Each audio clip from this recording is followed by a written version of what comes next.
आज का जो सब्जेक्ट है वो है नेटवर्क से रिलेटेड इशू है एक हमारे पास। क्या इशू है वो देखते हैं। No service.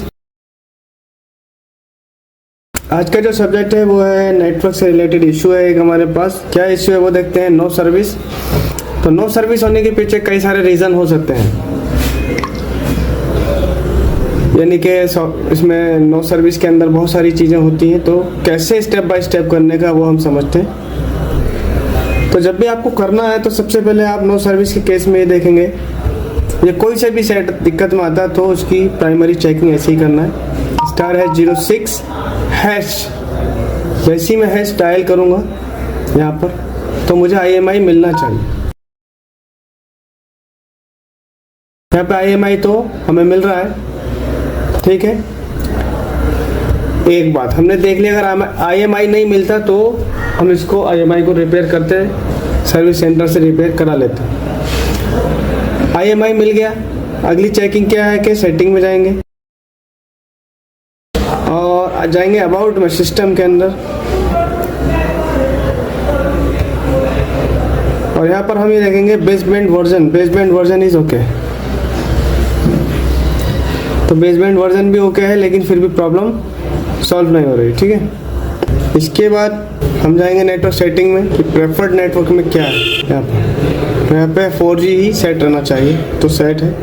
No networks found, और ये सब भी लगाकर आपको देखना है पहले ऑलरेडी, ठीक है। तो एक बार इसको भी दिखा देता हूँ मैं आपको। तो नो सर्विस ही है। तो इस क्लास में आप समझेंगे कि इसको कैसे सॉल्व करने का है। तो करना क्या है, सबसे पहले ये देखना है कि साइड में वाटर डैमेज वगैरह तो नहीं है। तो देख लेते हैं, यहाँ पे वाटर डैमेज वगैरह तो कुछ दिख नहीं रहा है, थोड़ा सा यहाँ काम हुआ हुआ दिख रहा है,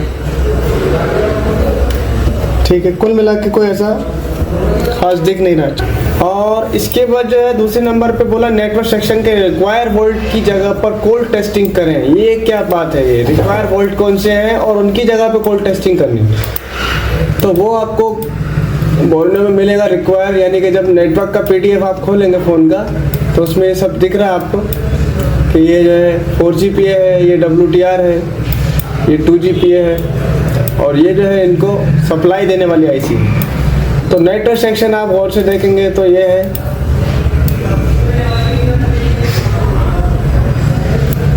तो बस आपको यहीं पर ज़्यादा फोकस करना है। तो रिक्वायर वोल्ट की अगर मैं बात करूँ तो जैसे ये 2GPA है तो इसके रिक्वायर वोल्ट जो है ये VPH है, यहाँ आ रहा VPH। तो यहाँ पे कोल्ड टेस्टिंग करें, और एक वोल्टेज इस पर ये आ रहा है तो यहाँ पे कोल्ड टेस्टिंग करें। फिर अगर 4GPA की बात करें तो ये VPH पावर आ रहा है यहाँ पर, यहाँ कोल्ड टेस्टिंग करेंगे। फिर 1 वोल्ट आ रहा है 1.8 यहाँ पर कोल्ड टेस्टिंग करेंगे। फिर WTR पे वोल्ट आ रहा है VREG 1.8, VREG L1 1.0, तो यहाँ पर कोल्ड टेस्टिंग करेंगे। अगर कोल्ड टेस्टिंग में कोई शॉर्टिंग वगैरह नहीं मिलती है तो फिर इसी जगह पर हॉट टेस्टिंग करेंगे। तो यहाँ हमें वोल्ट मिलना चाहिए, अगर वोल्ट मिसिंग मिला कहीं पर भी, यहाँ पर या यहाँ पर 4GPA पर या 2GPA पर, तो ये देखेंगे कि वोल्ट क्यों मिस है। और सब अगर वोल्ट ओके हैं तो फिर हम IC चेंज करेंगे, ये वाली पहले WTR, उसके बाद 4G, उसके बाद 2G। तो ये स्टेप बाय स्टेप ऐसे करेंगे। तो फिलहाल हम इस पर पहली बात पर अमल करते हैं कि नेटवर्क सेक्शन के रिक्वायर वोल्ट की जगह पर कोल्ड टेस्टिंग कर लो, पहले यही कर लो, और चाहो तो सीधे सीधे हॉट टेस्टिंग कर लो। तो मैं हॉट टेस्टिंग कर लेता हूँ।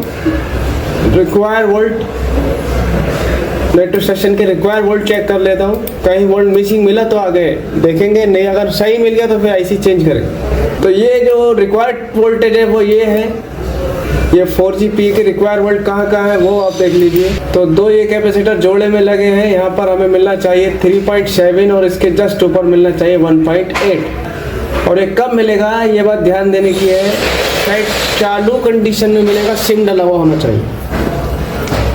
तो पहले तो सेट को चालू कर लेते हैं। तो जियो का सिम है इसमें फिलहाल, 4G 2G 2G आ रहा है। आप इसके वोल्टेज चेक करेंगे तो पहले इसके 4GPA के चेक करेंगे, यहाँ पर हमें VPH चेक करना है। तो 3.75 मिल रहा है, जो रिक्वायर वोल्ट था वो यहाँ पे मिल गया है। अब यहाँ पर VREG 1.8 है इसी के ऊपर जस्ट, तो यहाँ पर भी चेक करूँगा। अगर ये ज़रा भी यहाँ वोल्ट मिसिंग होगा तो फिर इसके पीछे लगेंगे कि क्यों मिस है। अगर मिल गया तो इसको छोड़ देंगे, अगले स्टेप पर आगे जाएंगे।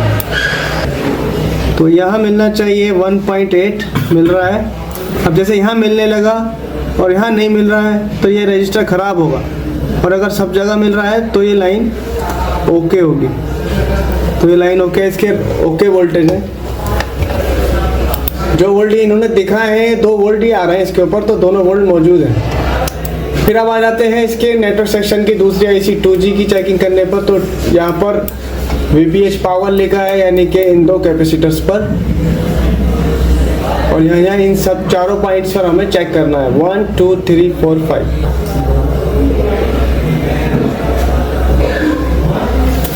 तो यहाँ पे वोल्ट मौजूद है।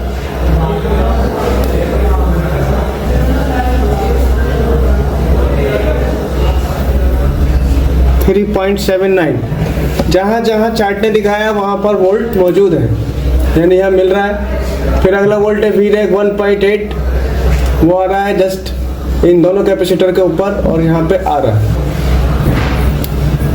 यानी यहाँ मिलना चाहिए हमें 1.8 मिल रहा है। अब जैसे यहाँ मिल रहा है और यहाँ नहीं मिल रहा है तो आप समझ जाना कि ये एक पुर्जा ख़राब हो गया है। और अगर यहाँ पे भी नहीं आ रहा तो पीछे बैक साइड में कहाँ से आ रहा है वहाँ जाना होगा। तो फिलहाल ये इस पर भी वोल्ट मौजूद है, तो ये भी ओके है। फिर नेटवर्क सेक्शन के हमने ये दोनों ऐसा चेक कर ली, इनके वोल्टेज इन पर मौजूद हैं। अब आते हैं हम इसकी WTR की तरफ आएंगे। WTR हो या SDR हो, ये छोटे भाई बहन ही हैं। किसी में WTR है तो किसी में SDR है, लेकिन चेकिंग प्रोसेस लगभग एक से ही है। तो यहाँ पे लिख रहा है VREG 1.8 1.0। तो इन 2 कैपेसिटर्स पर हमें ये देखना है, और जितने डॉट्स हैं इन पर भी वोल्ट हमें देखना होगा। यानी इस लाइन पर हमें 1.8 देखना है और इस लाइन पर 1.0 वोल्ट देखना है। या ज़रा सारी ये इतनी सी जो चीज़ आप देख रहे हैं, इसकी वजह से नेटवर्क में वीक नेटवर्क मिलता है। ये कोई वाइट कैपेसिटर अगर गायब हो जाता है तो लो नेटवर्क की प्रॉब्लम आती है। फिलहाल इन पर 1.8 मिलना चाहिए।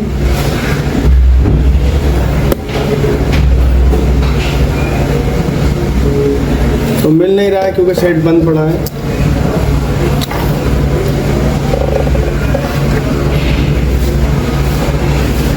तो सेट चालू कर लिया, दोबारा से फिर से वोल्ट चेक करते हैं।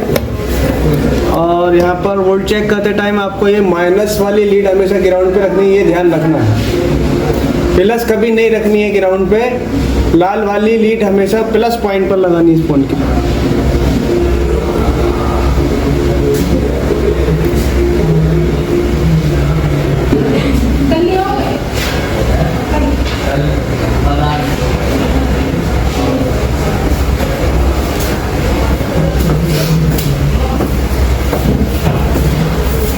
देखिए यहाँ पे जो वोल्ट है वो बिल्कुल गायब हो जाता है, 0.00 हो गया और फिर आ गया।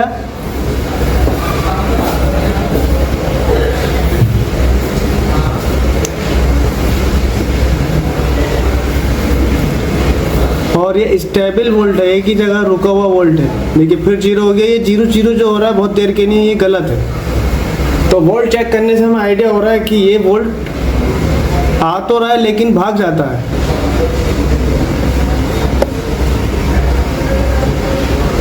देखिए आ गया, लेकिन बड़ी देर में आ रहा है, बड़ी देर में 0 होता है और आता है। तो ये नेटवर्क की प्रॉब्लम है, यानी लेकिन वोल्ट आ रहा है यहाँ पे। तो हम जब भी वोल्ट आ रहा होता है इन पॉइंट्स पर, चाहे रुक नहीं रहा है लेकिन वोल्ट आ रहा है, तो वोल्ट आने का मकसद ये है कि जो चीज़ इसको भेज रही है वो ओके है।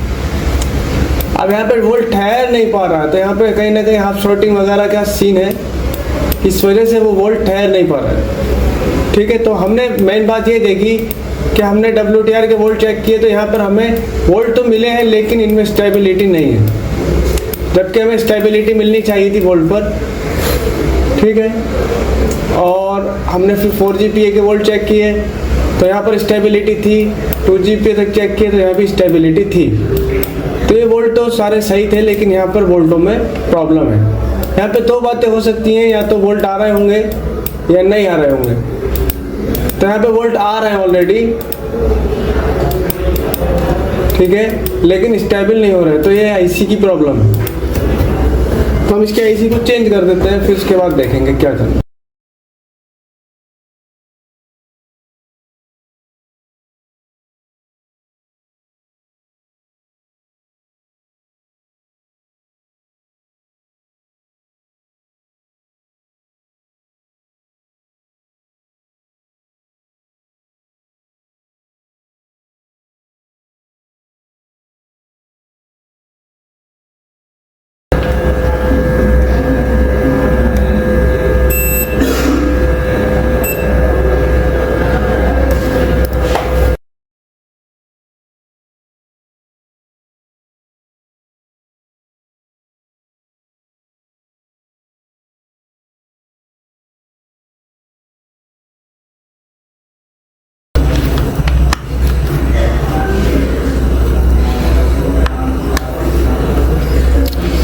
ठीक है, नेटवर्क इसमें आ गया, वो प्रॉब्लम सॉल्व हो गई है जो प्रॉब्लम बन रही थी।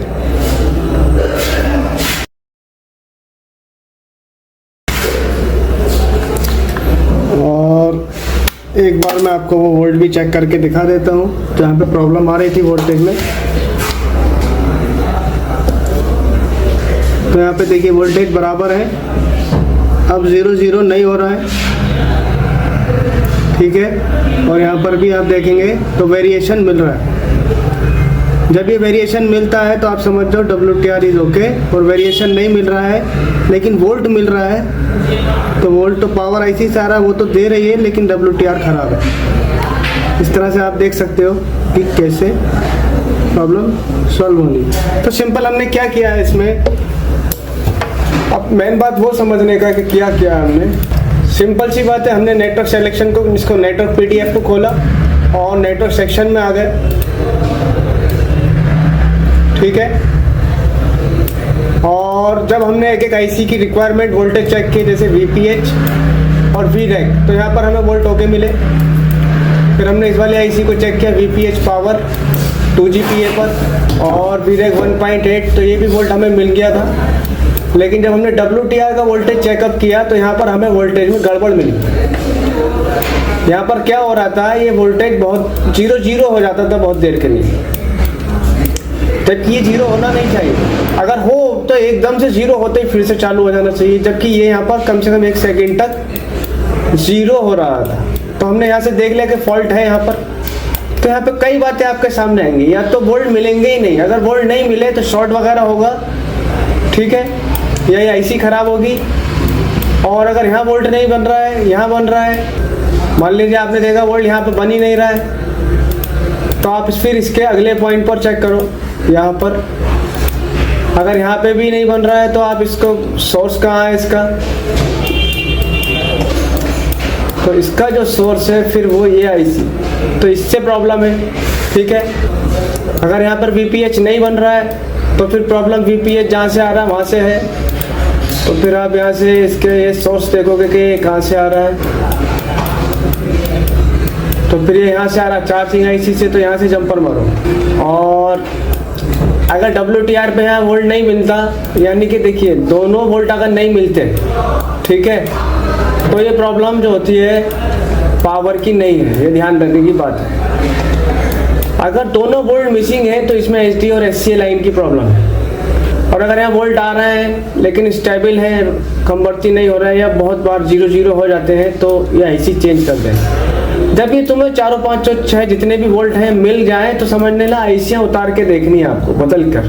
तो सबसे पहले इसको डालना, उसके बाद 4GPA पे नंबर लाना, फिर 2GPA पे लाना। और अगर ये वोल्टेज हमें नहीं मिलते, बाई चांस दोनों ही वोल्ट नहीं मिलते, तो हम इसके SD और SCA लाइन को चेक करते। अब वो कैसे चेक करते वो मैं आगे आपको समझा देता हूँ।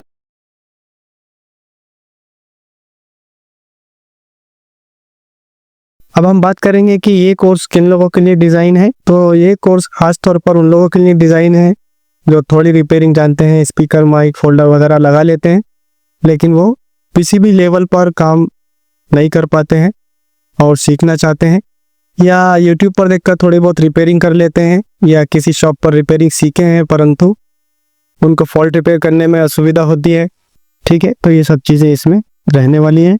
इस कोर्स की ज़रूरी जानकारी क्या है कि इसकी भाषा हिंदी होगी और एक रिकॉर्डेड कोर्स है। कोई आपको डेली लाइव नहीं होना है, जूम पर कोई क्लास अटेंड नहीं करनी है, ठीक है। 15 से 20 दिन में आप इसे पूरा कर पाएंगे।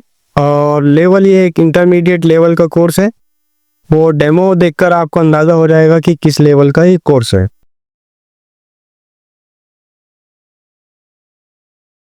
इस कोर्स की अगर हम सिलेबस की बात करें तो इसमें हमने 5 मॉड्यूल रखे हैं जो बहुत ही ज़रूरी हैं, जिसमें बेसिक है, एडवांस है, फिर मेन फॉल्ट रिपेयरिंग कोर्स है, यानी कि जो भी मेन फॉल्ट्स आते हैं मोबाइल में, नेटवर्क प्रॉब्लम्स का एक पूरा मॉड्यूल है, और ख़ास तौर पर डेड सेट की रिपेयरिंग के लिए एक मॉड्यूल है। बेसिक कोर्स में क्या है? बेसिक कोर्स में ये सब रहेगा कि basic knowledge of mobile, PCB की डिटेल नॉलेज, क्योंकि विदाउट नॉलेज ऑफ पीसीबी आप मोबाइल को अंडरस्टैंड नहीं कर पाएंगे कैसे रिपेयर करना होता है। मल्टीमीटर और पार्ट्स चेकिंग, आने वाले फॉल्ट्स का आपको इंट्रोडक्शन होगा, क्या क्या क्या फॉल्ट्स आते हैं, कॉइल, कैपेसिटर, ये सब चीज़ें आपको चेक करना आना चाहिए। एडवांस कोर्स की अगर हम बात करें तो इसमें सब ये रहेगा, कोल्ड टेस्टिंग क्या होती है, हॉट टेस्टिंग क्या होती है, ब्रेक लाइन कैसे जोड़नी है, प्रिंट डैमेज है तो उनको कैसे रिपेयर करना है, कैसे पता लगाना है कि प्रॉब्लम कंपोनेंट की है या आईसी की है या लाइन की है। मान लीजिए फोल्डर बदलने के बाद भी फोल्डर नहीं आ रहा है तो वो लाइन की प्रॉब्लम हो सकती है, आईसी की प्रॉब्लम हो सकती है। तो सब वो स्टेप बाय स्टेप हम समझेंगे कि कैसे हमने उसको रिपेयर करना है और किस तरह से फॉल्ट को फाइंड आउट करना है। मॉड्यूल 2 में हम बात करेंगे कि हमने किस तरह से इसके और डिटेल को समझना है, यानी बोर्नियो डायग्राम को कैसे यूज करना है, ठीक है। एडवांस लेवल रिपेयरिंग करने के लिए बोर्नियो की क्या यूटिलिटी है, बिटमैप उसका कौन सा ऑप्शन होता है, बोर्नियो डायोडा मोड आप किस तरह से यूज करेंगे, तो ये सब चीजें इसमें रहेंगी। क्योंकि जब तक आपका ये एडवांस लेवल का फाउंडेशन कोर्स कंप्लीट नहीं होता है तो आप उसको समझ नहीं पाते हैं कि फॉल्ट कैसे सॉल्व करना है। तो फिर इसमें ये रहेगा कि charging IC, power IC, CPU वगैरह को कैसे आपको देखना है कि ठीक है कि नहीं है। नेटवर्क सेक्शन की प्रॉब्लम्स हैं, डेड सेट की हैं, चार्जिंग प्रॉब्लम है, लाइट सेक्शन की प्रॉब्लम्स आती हैं, और वो सब चीज़ें आपको समझनी है। क्योंकि जब तक आपका एडवांस लेवल पर फाउंडेशन नहीं बनेगा तब तक आप उसको नहीं कर पाएंगे। यूट्यूब पर देखकर आप कर लेते हैं, बहुत अच्छी बात है, लेकिन यूट्यूब पर देखकर आप कभी भी कंप्लीट टेक्नीशियन नहीं बन सकते। उसके लिए आपको बेसिक टू एडवांस, फाउंडेशन, सारी चीज़ें समझनी पड़ती है, तभी जाकर आप रिपेयर कर सकते हैं। तो इसमें ये पूरा सिलेबस रहेगा कि किस तरह से क्या क्या आपको करना है। फिर हम मॉड्यूल 3 में मेन कोर्स के ऊपर बात करेंगे। मान लीजिए रिंगर बदलने के बाद भी रिंगर काम नहीं करता है, ईयर रिसीवर बदल दिया फिर भी ईयर रिसीवर काम नहीं कर रहा है, माइक बदलने के बाद भी माइक काम नहीं करता है, चार्जिंग जैक बदल दिया, चार्जिंग फ्लेक्स बदल दिया, सब चीजें करके देखिए चार्जिंग फिर भी नहीं हो रही है, ऑन ऑफ स्विच चेंज कर लिया फिर भी सेट में रीस्टार्टिंग की प्रॉब्लम है या सेट चार्जिंग पर ही ऑन हो रहा है, वाइब्रेटर बदलने के बाद भी वाइब्रेटर काम नहीं कर रहा है, टच बदल दी फिर भी टच काम नहीं करती है। तो ये सब चीजें जो होती हैं वो पीसीबी में ही होती हैं, और उसमें आपको देखना होता है किस कंपोनेंट की प्रॉब्लम है या लाइन की प्रॉब्लम है या आईसी से रिलेटेड प्रॉब्लम्स है। तो वो सब चीजें हम इसमें अंडरस्टैंड करेंगे। मान लीजिए फोल्डर बदलने के बाद भी ग्राफिक्स नहीं आ रहा है, वाटर डैमेज सेट है, हमने धोकर देख लिया, शॉर्टिंग भी नहीं है, तो अब इसको कैसे करना है, शॉर्टिंग है तो शॉर्टिंग को कैसे रिपेयर करना है, या कोई सेट हीट हो रहा है तो उसको कैसे रिपेयर करना है, डेड सेट होता है तो हम उसको बैटरी देख लेते हैं, वाटर डैमेज होता है तो उसको ठीक कर लेते हैं, लेकिन फिर भी नहीं होता है तो उसको कैसे करना है वो सब चीज़ें हम समझेंगे। फिर हम नेटवर्क सेक्शन के ऊपर बात करेंगे। तो नेटवर्क में बहुत सारी प्रॉब्लम्स आती हैं, weak network, emergency network, no service, basement unknown, तो ये सब चीज़ें हम इसमें अंडरस्टैंड करेंगे कि कैसे हम उसको सॉल्व कर सकते हैं और उसका स्टेप बाय स्टेप कैसे सॉल्यूशन करना है। फिर हम डेड सेट के ऊपर बात करेंगे कि डेड सेट में किस तरह से प्रॉब्लम्स आती हैं।